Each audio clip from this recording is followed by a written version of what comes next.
1950 జనవరి 26వ తేదీ తర్వాత భారతదేశంలో పుట్టిన వారందరూ భారత పౌరులుగా గుర్తించబడాలి అంటే వారి యొక్క తల్లి కానీ తండ్రి కానీ భారత పౌరుడై ఉండాలి. మరియు వారిలో ఏ ఒక్కరూ కూడా అంటే వారి తల్లి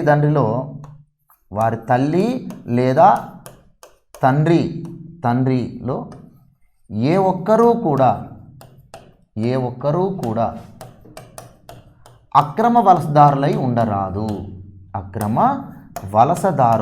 ఉండరాదు అని చెప్పేసి చట్టం మార్చారు. ఓకేనా.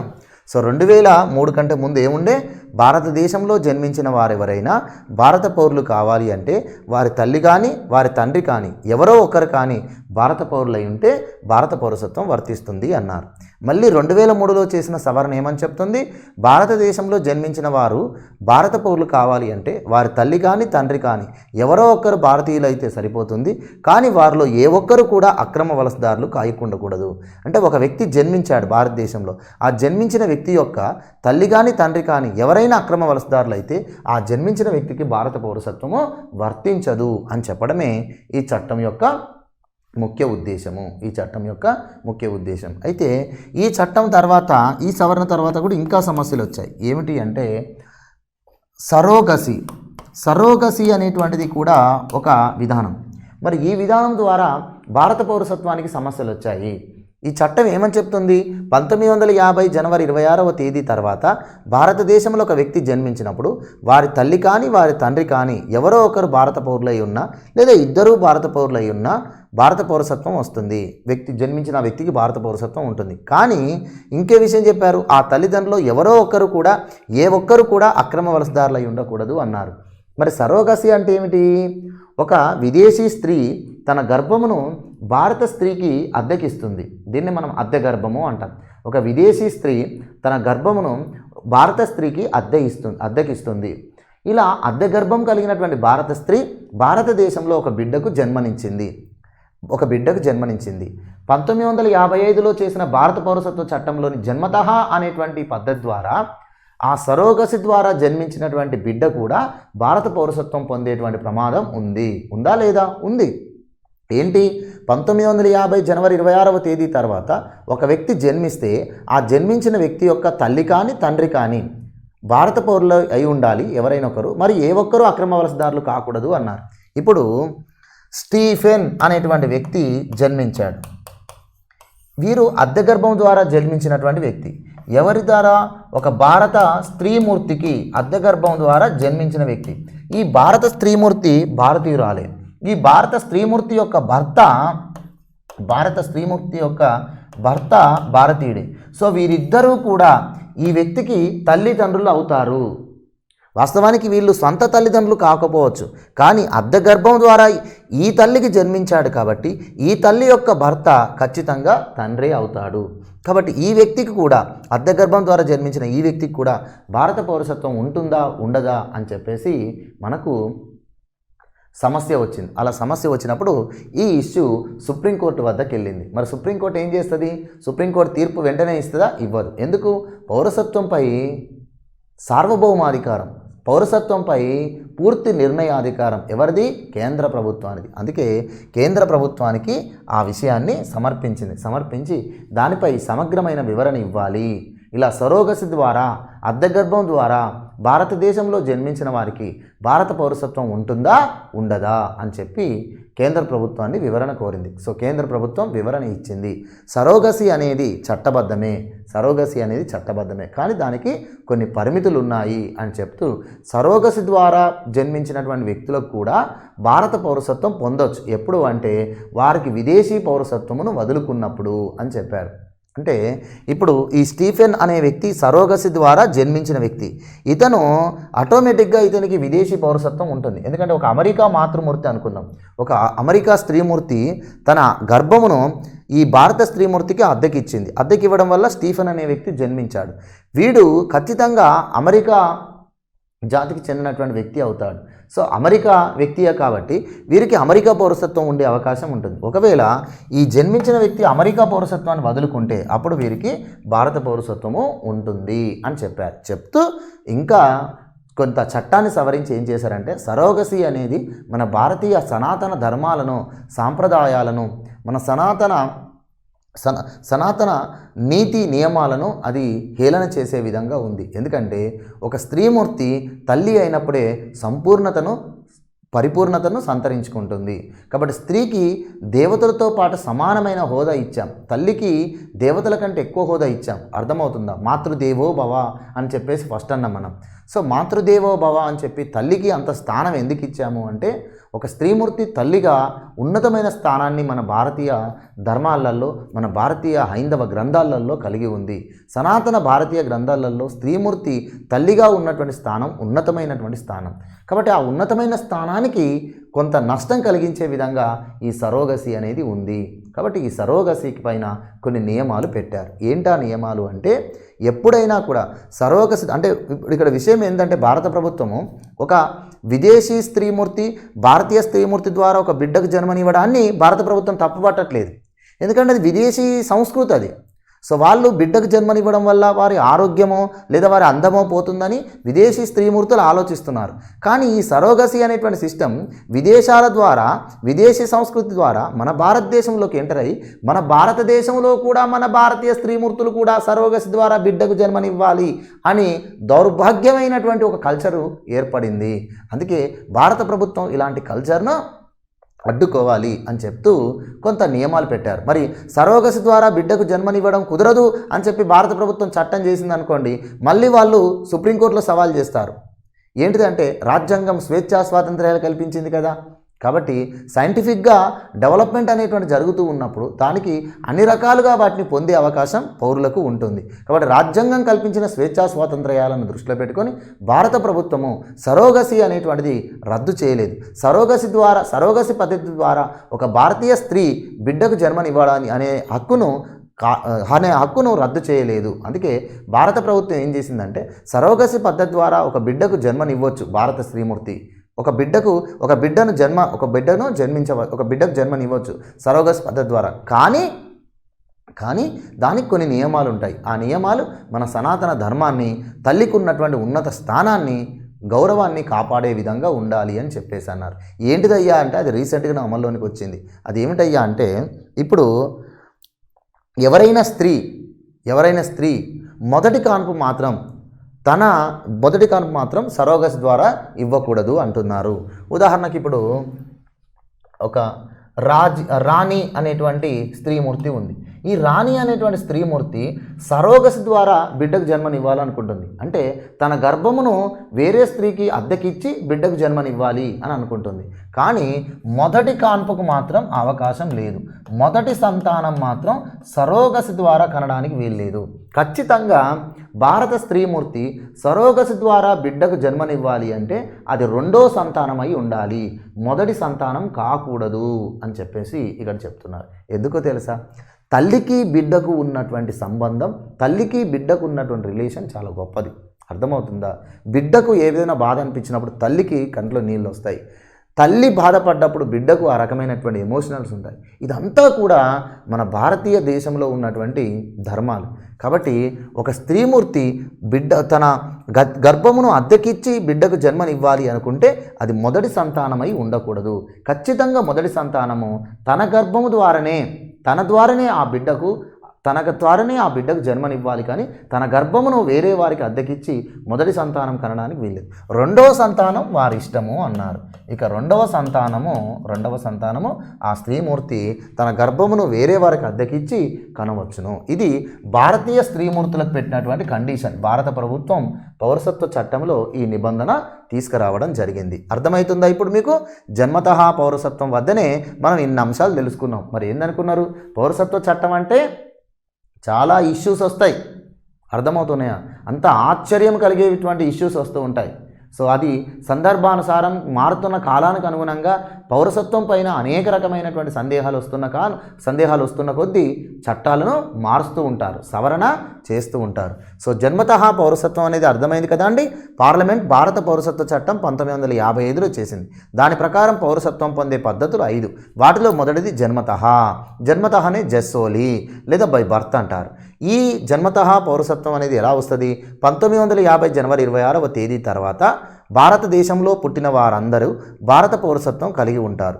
మరియు 1986లో చేసిన సవరణ ప్రకారం భారతదేశంలో పుట్టినటువంటి వారు భారత పౌరసత్వం కలిగి ఉండాలంటే వారి తల్లి కానీ తండ్రి కానీ ఎవరో ఒకరు భారత పౌరులై ఉండాలి, లేదా ఇద్దరు భారత పౌరులైనా ఉండాలి అని అన్నారు. తర్వాత 2003లో చేసినటువంటి సవరణ ప్రకారం 1950 జనవరి 26వ తేదీ తర్వాత 1950 జనవరి 26వ తేదీ తర్వాత భారతదేశంలో ఒక వ్యక్తి జన్మిస్తే ఆ జన్మించిన వ్యక్తి యొక్క తల్లి కానీ తండ్రి కానీ ఎవరైనా ఒకరు భారత పౌరులై ఉండాలి, మరియు వారిద్దరిలో ఏ ఒక్కరూ కూడా అక్రమ వలసదారులై ఉండకూడదు అని చెప్పేసి అన్నారు. ఇక తర్వాత సరోగసీ అనేటువంటి దానిపైన భారత ప్రభుత్వము పౌరసత్వ చట్టాన్ని సవరిస్తూ ఒక నిబంధన తీసుకొచ్చింది. ఆ నిబంధన ఏమిటి అంటే, సరోగసి ద్వారా జన్మించినటువంటి బిడ్డకు, సరోగసి ద్వారా భారతదేశంలో జన్మించినటువంటి వ్యక్తికి భారత పౌరసత్వం ఉంటుందా అంటే ఉంటుంది. ఎప్పుడు అంటే సరోగసి ద్వారా భారతదేశంలో జన్మించినటువంటి ఆ వ్యక్తికి ఆ విదేశీ పౌరసత్వం అనేది రద్దు చేసుకుంటే ఆ వ్యక్తికి విదేశీ పౌరసత్వం ఉంటుంది. ఆ విదేశీ పౌరసత్వాన్ని సరోగసి బిడ్డ రద్దు చేసుకుంటే ఆ సరోగసి బిడ్డ కూడా భారత పౌరసత్వము కలిగి ఉంటుంది అన్నారు.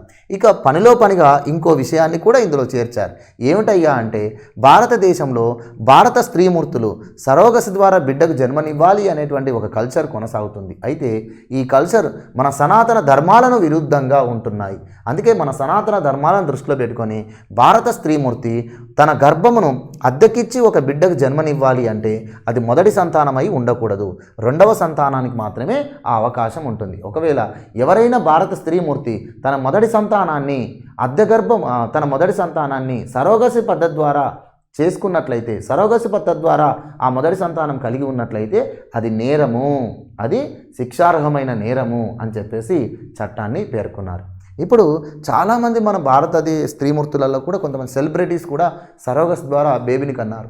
మంచు లక్ష్మీ ప్రసన్న గారు మనకు తెలుసు, ఒక యాక్ట్రెస్, ఈమె కూడా సరోగసి ద్వారా బేబీని కన్నది. కానీ ఈ నియమం లేదు. ఆమె ఫస్ట్ సంతానమే సరోగసి ద్వారా బేబీని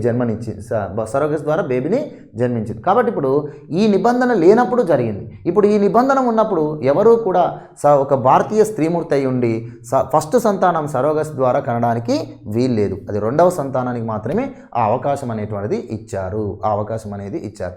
ఇంకొక విషయం ఏమిటి అంటే, మనకు ప్రభుత్వ ఉద్యోగులుగా పనిచేస్తున్నటువంటి వాళ్ళు, ప్రభుత్వ సంస్థల్లో పనిచేస్తున్నటువంటి ఉద్యోగినులుగా పనిచేస్తున్నటువంటి మహిళలకు మెటర్నిటీ లీవ్స్ అనేటువంటివి ఉంటాయి.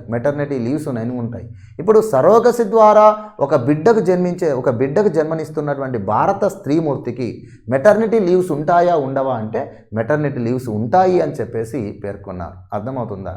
అయితే సాధారణంగా మెటర్నిటీ లీవ్స్ అనేవి 6 months ఉంటాయి.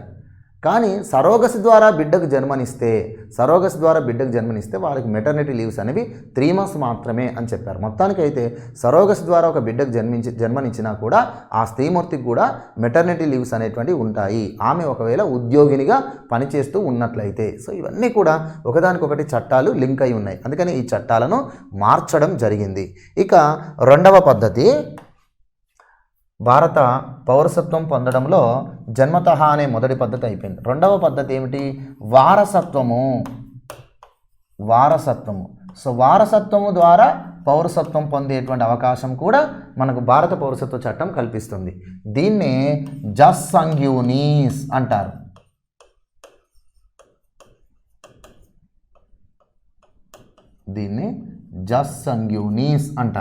అంటే బై బ్లడ్ రిలేషన్.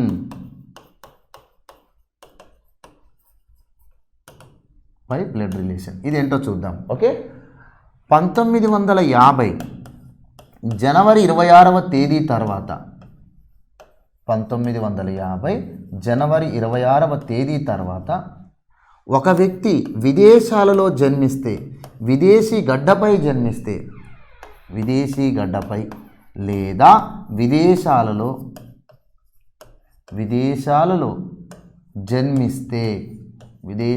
జన్మిస్తే ఆ వ్యక్తి భారత పౌరసత్వం కలిగి ఉండాలి. అంటే ఒక వ్యక్తి 1950 జనవరి 26వ తేదీన విదేశీ గడ్డపైన కానీ విదేశాలలో కానీ జన్మిస్తే ఆ వ్యక్తి యొక్క తల్లి కానీ ఆ వ్యక్తి యొక్క తండ్రి కానీ, ఫస్ట్ తండ్రి అని చెప్పారు, వెరీ సారీ, ఫస్ట్ ఏమని చెప్పారంటే చూడండి, వారసత్వం ద్వారా భారత పౌరసత్వం ఎలా వస్తుంది అంటే 1950 జనవరి 26వ తేదీ తర్వాత ఒక వ్యక్తి విదేశీ గడ్డపై, ఒక వ్యక్తి విదేశాలలో జన్మిస్తే ఆ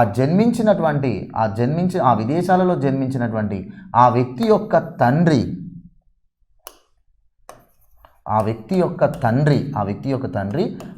భారత పౌరుడై ఉంటే, ఆ వ్యక్తికి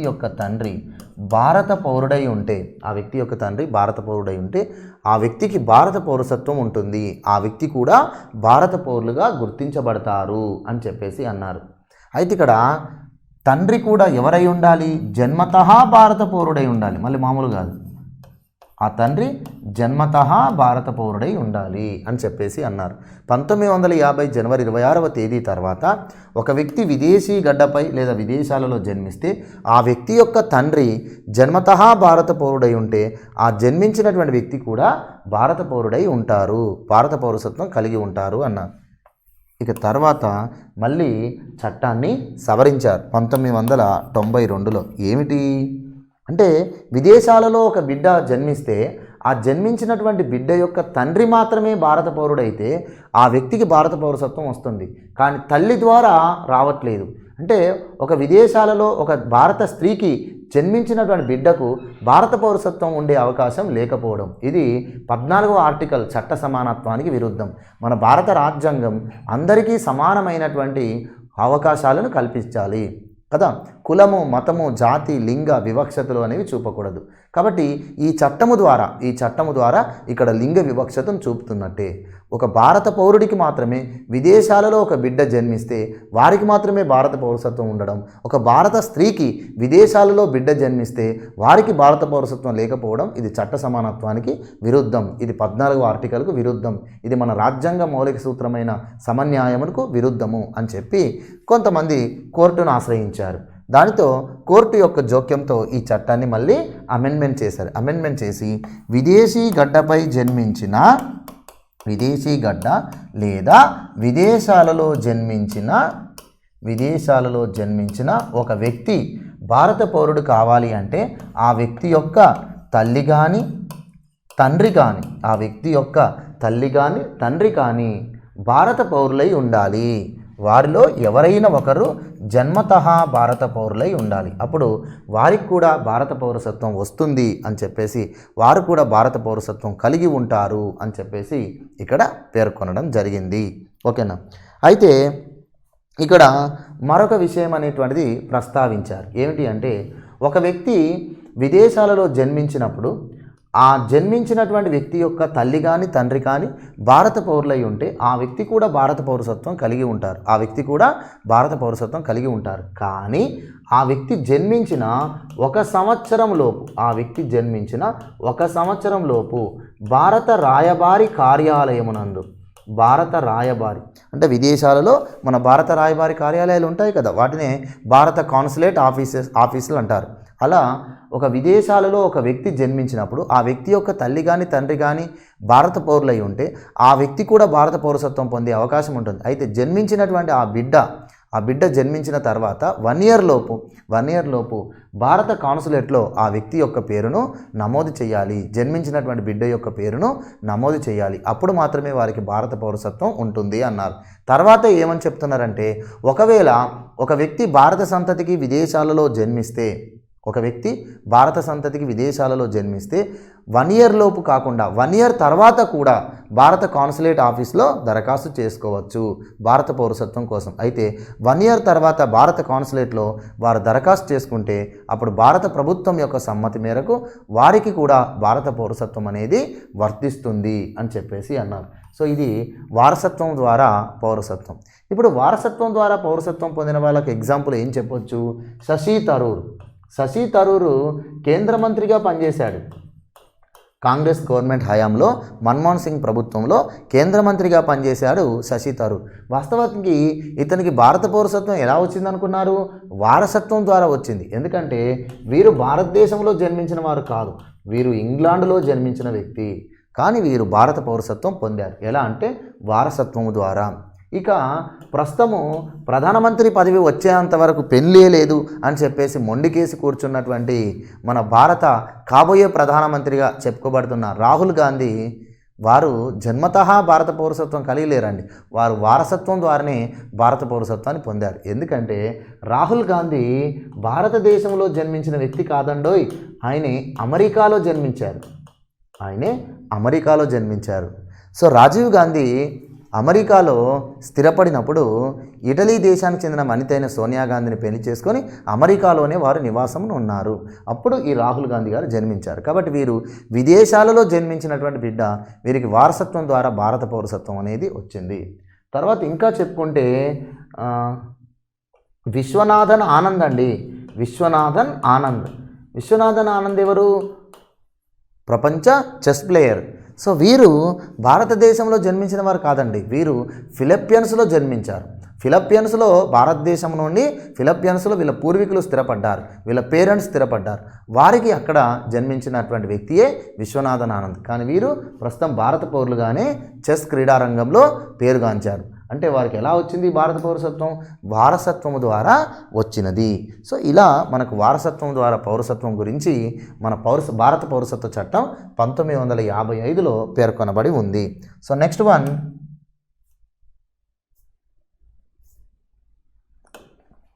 ఇక మూడవ పద్ధతి నమోదు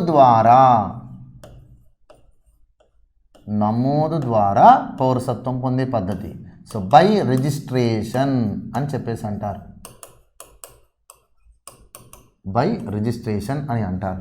నమోదు ద్వారా పౌరసత్వం అంటే ఏమిటి అంటే భారత పౌరసత్వము విదేశీయులు పొందడం, విదేశాలలో ఉన్న వ్యక్తులు రిజిస్ట్రేషన్ చేసుకోవడం వల్ల భారత పౌరసత్వం పొందడము. ఇక్కడ ఈ రిజిస్ట్రేషన్ ద్వారా పౌరసత్వం అనేది 2 రకాలుగా వస్తుంది. ఒకటి వివాహము ద్వారా వస్తుంది, ఒకటి వారసత్వము ద్వారా వస్తుంది. ఇందులో మళ్ళీ వారసత్వం అనేది ఒకటి ఉంది, చూద్దాం. వివాహం ద్వారా ఏమిటి అంటే ఒక భారతీయ స్త్రీని కానీ భారతీయ పురుషుడు కానీ విదేశీయులు వివాహం చేసుకున్నట్లయితే వారు ఈ దేశంలో భారతీయులను వివాహం చేసుకొని కొంత నిర్ణీత కాలము ఈ దేశంలో నివాసం కలిగి ఉంటే వారు కూడా భారత పౌరసత్వం పొందవచ్చు. అర్థమవుతుందా? సో చూడండి, ఫస్ట్ కండిషన్ ఏమని చెప్పారంటే 1955లో భారత పౌరసత్వ చట్టం చేసినప్పుడు ఆ చట్టంలో ఈ నియమం ఏమిటి అంటే ఒక భారతీయ పురుషుడిని విదేశీ స్త్రీ వివాహం చేసుకొని, చాలా జాగ్రత్తగా వినండి, ఒక భారతీయ పురుషుడిని విదేశీ స్త్రీ వివాహం చేసుకొని భారతదేశంలోనే 6 నెలలకు తగ్గకుండా నివాసం కలిగి ఉన్నట్లయితే వారు తమ పేరును భారత రాయబారి కార్యాలయంలో రిజిస్ట్రేషన్ చేసుకొని భారత పౌరసత్వం పొందొచ్చు అన్నారు. అర్థమవుతుందా? ఒక భారతీయ పురుషుడిని విదేశీ స్త్రీ వివాహం చేసుకొని వారితో పాటు భారతదేశంలోనే 6 నెలలకు తగ్గకుండా నివాసం ఉన్నట్లయితే వారికి రిజిస్ట్రేషన్ ద్వారా పౌరసత్వం అనేది వస్తుంది అని చెప్పారు. ఇక్కడ ప్రధానమైన లోపం ఏంటి అంటే భారతీయ పురుషుడిని ఒక విదేశీ స్త్రీ వివాహం చేసుకొని భారతదేశంలో ఉంటే వివాహ నమోదు ద్వారా వారికి పౌరసత్వం వస్తుంది. కానీ భారతీయ స్త్రీని విదేశీ పౌరుడు వివాహం చేసుకుంటే ఆ విదేశీ పౌరుడికి పౌరసత్వం ఉందా లేదా అనేది మాత్రం ఇందులో చెప్పలేదు. అంటే భారతీయ పురుషుడికి మాత్రమే ఇలాంటి వెసులుబాటు ఇచ్చి భారతీయ స్త్రీకి ఇలాంటి అవకాశం కల్పించకపోవడం భారత రాజ్యాంగం యొక్క 14వ ఆర్టికల్ చట్ట సమానత్వానికి విరుద్ధం. అందుకే 1992 సంవత్సరంలో మళ్ళీ చట్టాన్ని సవరించి భారతీయ పురుషుడు కానీ భారతీయ పురుషుడిని కానీ భారతీయ స్త్రీని కానీ ఒక విదేశీ స్త్రీ లేదా విదేశీ పురుషుడు వివాహం చేసుకున్నట్లయితే వారికి నమోదు ద్వారా పౌరసత్వం పొందే అవకాశం ఉంటుంది అన్నారు. అర్థమవుతుందా? ఒక భారతీయ పురుషుడిని కానీ భారతీయ స్త్రీని కానీ భారతీయ స్త్రీని కానీ విదేశీ స్త్రీ లేదా విదేశీ పురుషుడు వివాహం చేసుకొని ఈ దేశంలో 6 నెలలు నివాసం ఉన్నట్లయితే వారు నమోదు ద్వారా పౌరసత్వం పొందొచ్చు అని చెప్పి తర్వాత సవరణ చేశారు. అయితే ఇక్కడ మరొకసారి సవరణ చేశారు. ఏమిటంటే ఈ 6 నెలలు అనే దాన్ని 5 సంవత్సరాలకు పెంచారు. ఈ 6 నెలలు అనే దాన్ని 5 సంవత్సరాలకు పెంచడం జరిగింది. అంటే ఒక విదేశీ స్త్రీ కానీ విదేశీ పురుషుడు కానీ భారతీయ స్త్రీని కానీ భారతీయ పురుషుని కానీ వివాహం చేసుకున్నట్లయితే వారు కనీసం 5 సంవత్సరాలు తగ్గకుండా ఈ దేశంలోని నివాసం ఉంటే అప్పుడు మాత్రమే వారికి భారతీయ పౌరసత్వం వస్తుంది అని చెప్పేసి పేర్కొన్నారు. 6 నెలలు అనేటువంటి దాన్ని తొలగించారు. 6 నెలలు అనేటువంటి కండిషన్ను తొలగించడం జరిగింది. ఇది గుర్తుంచుకోవాలి. సో ప్రస్తుతం ఉన్నటువంటి కండిషన్ ఏంటి? వివాహం ద్వారా నమోదు ద్వారా వివాహం చేసుకొని భారతీయులను వివాహం చేసుకున్న విదేశీయులు నమోదు ద్వారా పౌరసత్వం పొందాలి అంటే కనీసం ఎన్ని సంవత్సరాలు భారతదేశంలో నివాసం ఉండాలి? 5 సంవత్సరాలు భారతదేశంలో 5 సంవత్సరాలు తగ్గకుండా నివాసం కలిగి ఉండాలి. ఓకేనా? సో ఈ పద్ధతిలో తీసుకుంటే మనకు భారత పౌరసత్వం పొందినటువంటి విదేశీయులు ఎవరు? వివాహ పద్ధతి ద్వారా భారత పౌరసత్వం పొందినటువంటి విదేశీయులు ఎవరు అంటే సోనియా గాంధీని మనం చెప్పొచ్చు కదా. సో సోనియా గాంధీ ఇటలీ దేశానికి చెందినటువంటి సోనియా గాంధీ గారు మన భారతీయుడైన రాజీవ్ గాంధీని వివాహం చేసుకొని ఈ దేశంలోనే ఆమె నివాసం ఏర్పాటు చేసుకుంది కాబట్టి ఆమెకు భారతీయ పౌరసత్వం అనేది ఉంది. 1999 సంవత్సరంలో సోనియా గాంధీ పోటీ చేసేటప్పుడు ఆమెకు భారతీయ పౌరసత్వం లేదు అని చెప్పి కూడా సవాలు చేశారు. కానీ ఆమెకు భారతీయ పౌరసత్వం ఉంది, ఆమె భారతీయ పౌరురాలే అని చెప్పి ఈ పద్ధతి ద్వారా ఆమెకు భారతీయ పౌరసత్వం ఉన్నట్టే అని చెప్పేసి పేర్కొన్నారు. ఓకేనా? తర్వాత నెక్స్ట్ వన్ వారసత్వము. Very very important. వారసత్వము. భారత సంతతి వ్యక్తులు, భారత సంతతి ప్రవాసీ భారతీయులు 2 పదాలు ఇక్కడ మనకు ఉంటాయి చూడండి.